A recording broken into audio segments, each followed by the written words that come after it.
जथुमानि गेजेरजों आं मोनथाम खोथा खावलायगोन मोनसेया जाबाय मा जेरै आफादनि नामा खौसेथि बर' सुबुं आफाद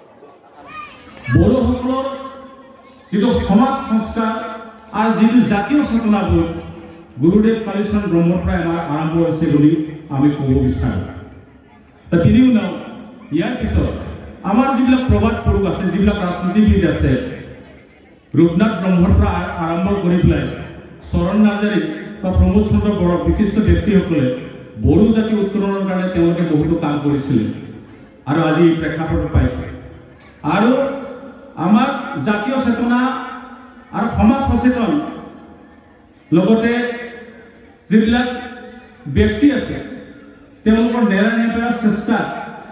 বড়ো সাহিত্যবাদ 1952 চনৰ 16 নৱেম্বৰত জন্ম দিয়া হ'ল জন্মলগ্নৰে পৰা বড়ো সাহিত্যৰ ওপৰত তেওঁলোকে যেনেকৈ প্ৰচাৰ বা ইয়াৰ উন্নয়নৰ কাৰণে যেনেকৈ ধৰণে কাম কৰিলে আজি বড়ো ভাষা বিশ্ববিদ্যালয়লৈকে আমি পঢ়িবলৈ পাইছোঁ গতিকে তেওঁলোকক আমি ধন্যবাদ দিব লাগিব আৰু যেহেতু বড়োসকলৰ ৰাজনৈতিক যিটো উত্থান সেই উত্থানৰ মূল ভূমিকা কোনে লৈছিল বুলি ক'লে আমি ক'ব লাগিব বড়ো উপেন্দ্ৰনাথ ব্ৰহ্মৰ আমি নাম ল'বই লাগিব তেখেতে বড়োসকলৰ ৰাজনৈতিক যিটো অধিকাৰ সাংবিধানিক যিটো প্ৰাপ্য তাৰ আন্দোলনৰ লগতে বড়ো জাতি সংস্কাৰৰ লগতে বড়োসকলক প্ৰথমে গোটেই বিশ্বৰ বড়োসকলক একগোট কৰিবলৈ তেওঁ সক্ষম হৈছিল ঠিক তেনেদৰে বড়োভা উপেন্দ্ৰনাথ ব্ৰহ্মৰ দিনত যিটো সংকোচৰ পৰা চলিয়ালৈকে সুকীয়া বড়ো ৰাজ্য এটা আন্দোলন হ'ল সেই আন্দোলনত বড়ো মহিলা পৰিষদ যিটো আজি এটা সভা হৈছে ইয়াত তেওঁলোকৰ বছৰেকীয়া অধিৱেশন বড়ো মহিলা পৰিষদৰো যথেষ্ট অৱদান আছে যেতিয়া আন্দোলন হৈছিলে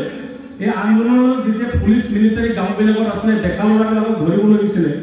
আইজ অঞ্চাই এফাক আমাৰ বড়ো মহিলা পৰিষদে আগ ভেটি পেলাই পুলিচৰ পৰা মানুহবিলাকক ডেকা ল'ৰাবিলাকক কাঢ়ি ৰাখিছিলে বা বিভিন্ন সমাজ সংস্কাৰৰ লগতে মহিলা যিটো সবলীকৰণ এই সবলীকৰণত তেওঁলোকৰ যথেষ্ট অৱদান আছে আৰু মই আশা কৰোঁ যিহেতু দক্ষিণ গুৱাহাটীত এটা বড়ো কছাৰী মহিলা পৰিষদ আছে এই মহিলা পৰিষদো এই অঞ্চলৰ মহিলাসকলৰ যিটো সবলীকৰণ বা সমাজ সংস্কাৰৰ যথেষ্ট অৰিহণা আছে বুলি মই গম পাইছোঁ তেখেতসকলক মই আন্তৰিক ধন্যবাদ জ্ঞাপন কৰিছোঁ যে আমি বড়োভা উপেন্দ্ৰনাথ ব্ৰহ্মৰ দিনত যিটো দীঘলীয়া আন্দোলন হ'ল এই দীঘলীয়া আন্দোলনত বহুত শ্বহীদ হ'ল আমাৰ পুলিচৰ দ্বাৰা বহুত নিৰ্যাতিত হ'ল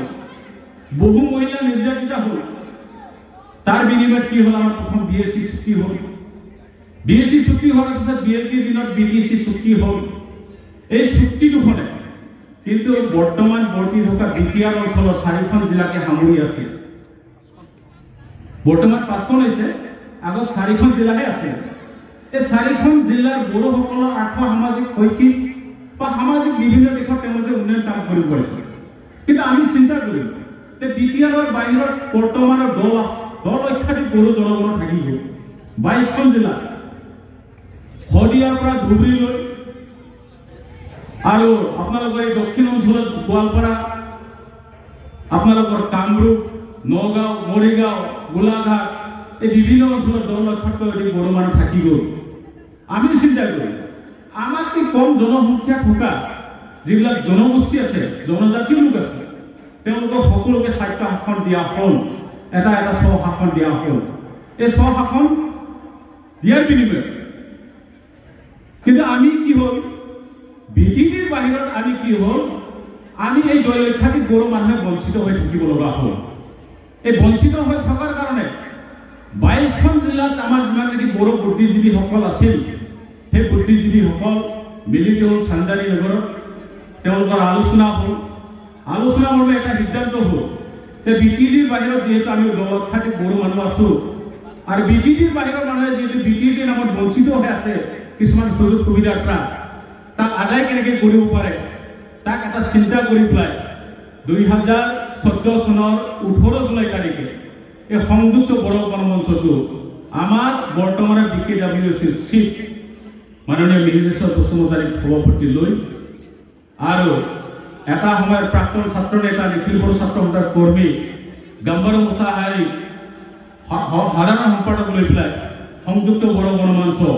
ইউনাইটেড বড়ো পিপুলছ অৰ্গেনাইজেশ্যন নামেৰে ইয়াক গঠন কৰা হয়। তো গঠন হোৱাৰ পাছৰে পৰা বিটিডিৰ বাহিৰৰ যিমান নেকি বড়োসকলৰ সমস্যা আছে, ৰাজনৈতিকে হওক, অৰ্থনীতিয়ে হওক, সামাজিকভাৱে হওক, বিভিন্ন বিষয়বিলাক কেনেকৈ আমি সমাধান কৰিব পাৰোঁ তাৰ বাবে অহৰহ চেষ্টা কৰি আছে সমাধান কৰিবৰ কাৰণে, আৰু চৰকাৰৰ ওচৰত দাবী জনাই আমি প্ৰথমে বিচাৰিছিলোঁ বড়ো কছাৰী ৱেলফেয়াৰ অট'নমাছ কাউন্সিল, বড়ো কছাৰী অট'নমাছ কাউন্সিল, কিন্তু তৃতীয় বড়ো শান্তি চুক্তি যিটো হ'ল আমাৰ মাজত নিখিল বড়ো ছাত্ৰ সন্থা, NDPৰ 4টা গোট আৰু সংযুক্ত বড়ো গণমঞ্চৰ যিটো চুক্তি স্বাক্ষৰ হ'ল, সেই চুক্তি মৰ্মে বিটিডিৰ বাহিৰত যিমান নেকি বড়ো লোক আছে এই বড়োসকলৰ কাৰণে এটা সুকীয়া এটা কাউন্সিল এটা দিয়া হ'ল, এটা স্বশাসন দিয়া হ'ল। যিহেতু আমাৰ ভাষা, কলা, সংস্কৃতি বা আমাৰ পৰম্পৰাবিলাক যদি ৰক্ষা হ'ব লাগে তেনেহ'লে আমাক এটা স্বশাসন লাগে। সেই স্বশাসনটো আমি পালোঁ। এই স্বশাসনৰ কাৰণে আমি বৰ্তমানৰ কেন্দ্ৰীয় মন্ত্ৰী সৰ্বানন্দ সোণোৱাল, বৰ্তমানৰ মাননীয় মুখ্যমন্ত্ৰী ডক্টৰ হিমন্ত বিশ্ব শৰ্মা, আমাৰ মাননীয় বৰ্তমানৰ অসম বিধানসভাৰ স্পীকাৰ বিশ্বজিৎ দৈমাৰী, তেওঁলোকৰ কৃপাত আমি এই কাউন্সিলটো পালোঁ বুলি আমি ঘোষণা কৰিব লাগে। তেওঁলোকৰ যথেষ্ট অৱদান আছে, গতিকে তেওঁলোকক আমি এই মঞ্চৰ পৰাই ধন্যবাদ জনাইছোঁ। এতিয়া যিয়ে নহওক दिनै जोंनि कामरुप नोगोरमा बर' खौसेथि बर' सुबुं आफाद आरो गुवाहाटी जिल्ला बर' आइजो अनसाय आफाद आरो दक्षिण गुवाहाटी बर' कछारी आइजो आफादनि जथायै बे गुवाहाटी नोगोरमानिनो आहमगाव गुदि फरायसालिनि गेलेग्रा फोथाराव जुथुमनाय जादों साननैनि हाबाफारिजों। दिनै जोबथा साननि दिनै गेवलां मेल, बेयाव आंबो दान्दिसे बाहागो लानो खाबु मोनदों। दा बे जथुमानि गेजेरजों आं मोनथाम खोथा खावलायगोन। मोनसेया जाबाय मा, जेरै आफादनि नामा खौसेथि बर' सुबुं आफाद, बेबायदिनो मोनफ्रोमबो राजनैतिक अराजनैतिक हारिमायारि आरो गुबुन गुबुन जोंनि आफादफोरा खौसेथिनि गेजेरजों जोंनि गोहोखौ आसाम सरकार आरो भारत सरकारनि सिगाङाव दिन्थिनानै आथिखालाव जिखिनि जोङो मोननो गोनां दङ बा जोंनि थाखाय भारत सरकारा जिखिनि होदो बेखौ मोगथाङाव मोनफुंनायनि थाखाय जोङो बयबो खौसेयै गसंनांगोन आरो खौसेयै खामानि मावनांगोन। गुवाहाटी नोगोरमाया जाबाय 50 जौखोन्दोनिबो बारा मानसिया बर' राव रोङा। बेयाव जोङो 81 मायथाइनिफ्राय बर' बिजोंनि सोलोंथाइ गायसनदोंमोनब्लाबो दिनै बिनि हाल साला जोबोद दुखुनांथाव। गोबाङाव बर' फोरोंगिरि गैया। बर' फोरोंगिरि रिटायार खालामनायनि उनाव बेयाव गुबुन हारि हारसा मिडियामनि फोरोंगिरि हरो।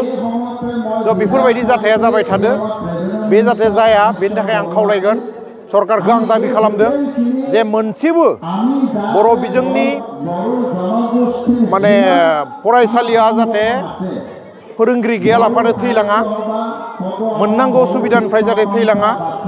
दा मोनसे बिदिन्थिया जाबाय बे आहमगाव गुदि फरायसालियाव 2 बोसोर सिगां रातिराम बर' होननाय बर' गुदि फोरोंगिरिनि रिटायारमेन्ट फोरोंगिरिया रिटायारमेन्ट जादोंमोन,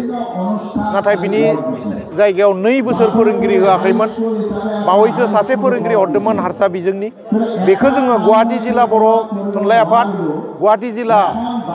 दुलाराय बर' फरायसा आफाद आरो आं गावनो बेयाव लोब्बा लानानै बे फोरोंगिरिखौ जों जइन खालामनो होआखैमोन। दा बिनि जायगायाव सासे बर' फोरोंगिरि फैबाय। तो बेबायदिनो जोङो खौसेथि बर' सुबुं आफाद आबोब बा दक्षिण गुवाहाटी बर' कछारी जि आइजो आफाद, बे आफादा गुवाहाटी नोगोरमानि जि जेंना बे जेंनाखौ सुफुंनो थाखाय खौसेयै खामानि मावनांगौ, गसंनांगौ आरो ओंखारबोनांगौ। थामथियाव जाबाय मा, दिनै बिटिआर सुक्तिनि गेजेरजों बिटिसिनि 6थि फारिनि बायजोआव थानाय बर'फोरनि राजखान्थियारि समाजारि रांखान्थियारि सोलोंथाइ जौगानायनि थाखाय BKWC दादों बे BKWC दानाया दिनै 3 बोसोर जानोसै नाथाय आसाम सरकारा भारत सरकारा बे BKWCनि जि खामानि मावनायनि थाखाय नांगौ रोखोमनि थोजासे बाजेट राङारि जि बाजेट बे बाजेटखौ खालामाखै फारसेथिं दिनै 3 बोसोर जाबाय बे BKWCनि सिमाखौ थिग खालामनानै बिसायख'थि खुंनायनि राहा खालामाखै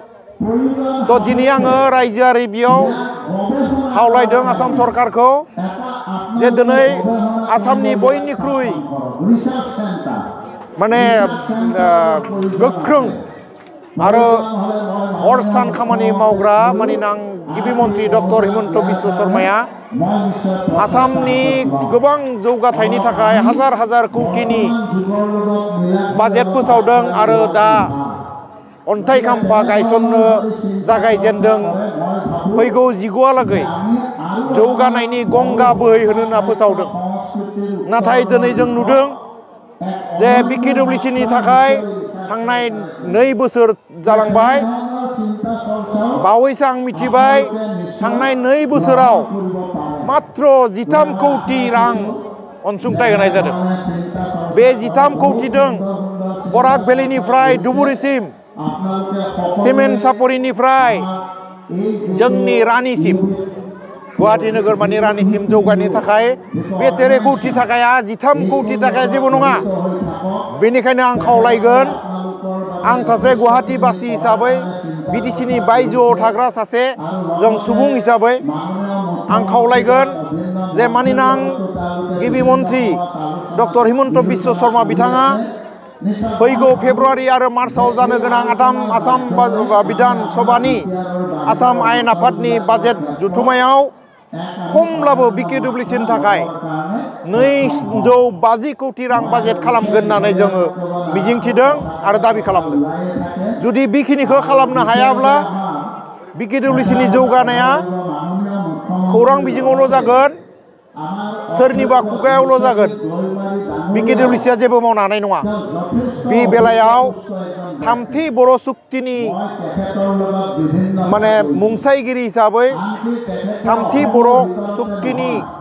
सहि खालामग्रा हिसाबै UBPA भारत सरकार आरो आसाम सरकारखौ दानिफ्रायनो गोख्रोङै नाजानांगौ नारसिननांगौ फैगोन बाजेटाव जाहाथे खमबाबो 250 कौटि रां BKWCनि थाखाय होनाय जायो आरो मोनसे खोथाया जाबाय जों आं बर' थुनलाइ आफादाव थानाय समावनो जों मिथिगौमोन जे गोबां जायगायाव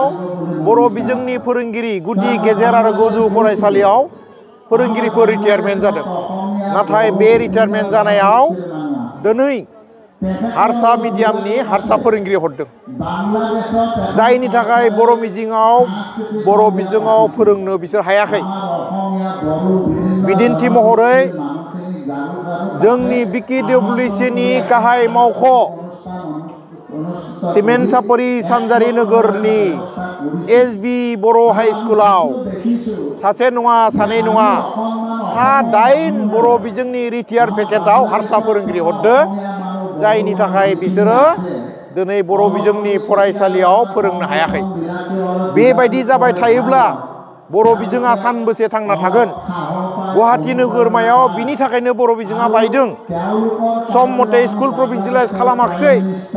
दिनै BKWC आरो दिनै एबसु NDB मोनब्रैबो सुक्ति खालामनानै स्पेसियेलि जुनियायै सोलोंथाइ जौगानायनि थाखाय 6.3